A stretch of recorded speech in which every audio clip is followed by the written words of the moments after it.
আপনি এই ধরনের কথা বলবেন না। শহীদ আসিফ কই গেল? লজ্জা লজ্জা। শহীদ আসিফ কই গেল? লজ্জা লজ্জা। আসিফ নজরুল কই গেল? লজ্জা লজ্জা। জবিরানের অ্যাকশন, ডাইরেক্ট অ্যাকশন।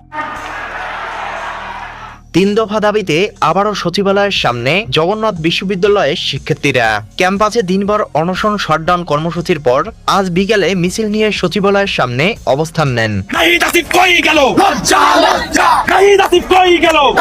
এ সময় উপদেষ্টা আসিফ নাহিদ ও আসিফ নজরুলের পদত্যাগের দাবিতে 24 ঘন্টার আলটিমেটাম দেওয়া হয়। জগন্নাথ বিশ্ববিদ্যালয়ের দ্বিতীয় ক্যাম্পাসের কাজ সেনাবাহিনীর কাছে হস্তান্তর সহ 3 দফা দাবি নিয়ে সচিবালয়ের সামনে অনশন কর্মসূচি শুরু করে আন্দোলনরত শিক্ষার্থীরা আজ বিকেল 5টায় সচিবালয়ের প্রধান ফটকের সামনে বিছানা চাদর বিছিয়ে অনশন শুরু করে শিক্ষার্থীরা।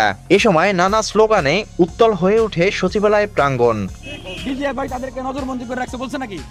বলছে কিনা বলে? তারা যদি ডিজিএফআই এর নজরবন্দি থাকে তাহলে আন্দোলন চলছে কেমনে তারা জানে? আন্দোলন চলছে কেমনে তারা জানে? প্রিয় দর্শক, এ বিষয়ে আপনার কি মতামত জানিয়ে দিন কমেন্ট বক্সে। এছাড়া ভিডিওটি ভালো লাগলে একটা লাইক দিয়ে চ্যানেলটি সাবস্ক্রাইব করে পাশে থাকুন।